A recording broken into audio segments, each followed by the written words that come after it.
In this video, we're going to look at the early pioneers of psychology. Psychology primarily grew out of philosophy, biology, and physiology. Many earlier pioneers were in physiology and/or medicine. All of these early pioneers were influenced by the philosophical ideas of Western civilization. So now we're going to look at a number of pioneers in psychology. The first pioneer in psychology we're going to talk about is Wilhelm Wundt. He was a German, and he is noted mostly for establishing the first psychology lab, that is, the first experimental psychology lab at the University of Leipzig.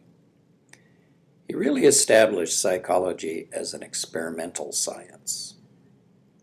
He is noted for an approach to psychology called structuralism, and structuralism trained people to look into their minds, called introspection, to discover the principles of psychology.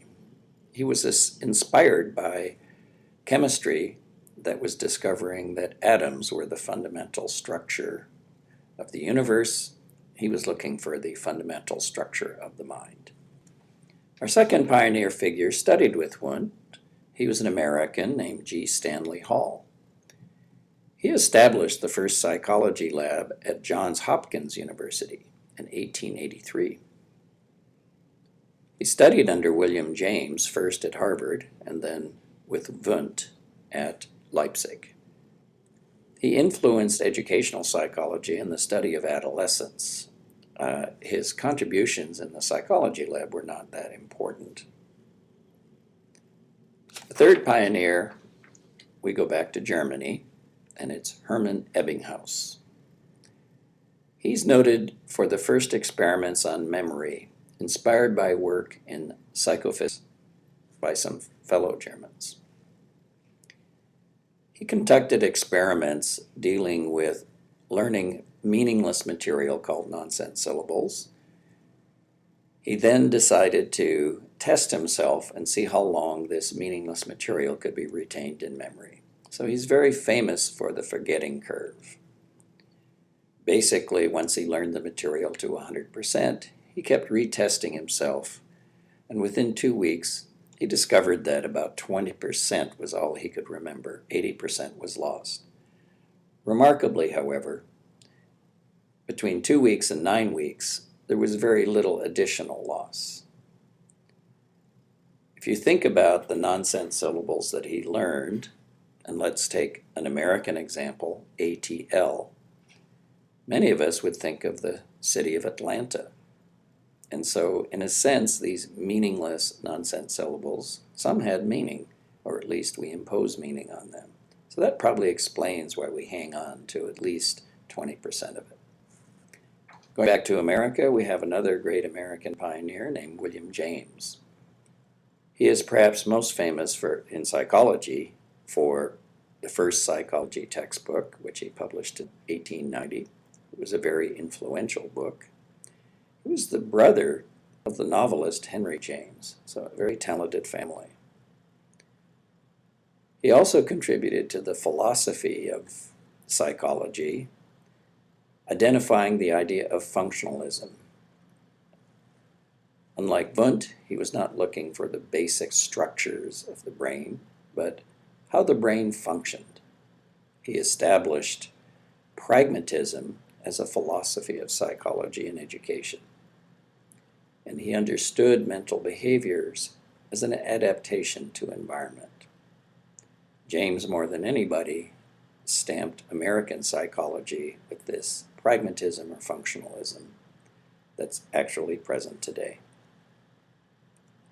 Another American pioneer is E.L. Thorndike, and he's perhaps most famous for the first animal experiments which he conducted at Columbia University at the Teachers College. He had an active interest in education, and so he's considered the father of educational psychology. Columbia Teachers College, by the way, is renowned as an excellent place to study and get a PhD in educational psychology. He proposed the first true learning theory, which he called connectionism. He basically said that things that are associated in the mind are in fact learned. Simple theory, but no one had bothered to point that out before. Our next pioneer comes from Austria. His name is Sigmund Freud, and all of you have heard of him before. He's most famous, perhaps, for creating psychoanalysis in 1900. His enduring contribution, I think, to psychology is the idea of unconscious motivation. We may think we know why we do things, but Freud said, deep down, there are other reasons. And he preferred the idea that unconscious motivators were pretty much sex and aggression, an idea that he probably took from Darwin. He is also well known for a rather fanciful theory of personality development that we're going to study in some detail in the future. Now we go to Russia for Ivan Pavlov. Pavlov was a Nobel Prize winner in physiology in 1905 because of his fantastic work in digestion. He is also known for discovering classical conditioning, and this is actually in conjunction with his work on digestion. When he brought in food to the dogs, they of course salivated, and he measured the salivation. But sometimes he just came in with his lab coat, and they still salivated, something they shouldn't have done. He then put the idea that perhaps they had learned to salivate to the lab coat or the presence of some lab assistant. He offered a mechanism for a behavioristic approach to psychology, and it's still a very useful set of ideas, which we will also explore in some detail later. We also have another American pioneer named John B. Watson. He's not noted for outstanding experimental work, but he was definitely noted for championing the idea of behaviorism. He published a book in 1913 that basically said psychology should be the study of behavior. He espoused Locke's idea of a tabula rasa, a blank slate. He felt that he could take anybody and turn them into anything with the proper environment. So he was strictly a nurture guy, not a nature guy. He argued rather forcefully that mental constructs were unscientific because they couldn't be observed. And he put his stamp on psychology from the 1920s to the 1960s, where most of psychology was focused on this strict behaviorism, where you don't pay any attention to mental constructs. Finally, we come to some pioneers who are pioneers for a different reason. We now come to an American pioneer, a woman named Mary Calkins. She's noted for being the first female American Psychological Association president in 1905.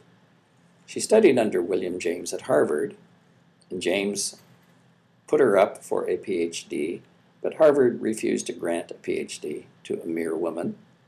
They suggested perhaps Radcliffe could do it. She said, "No way, I'm turning it down."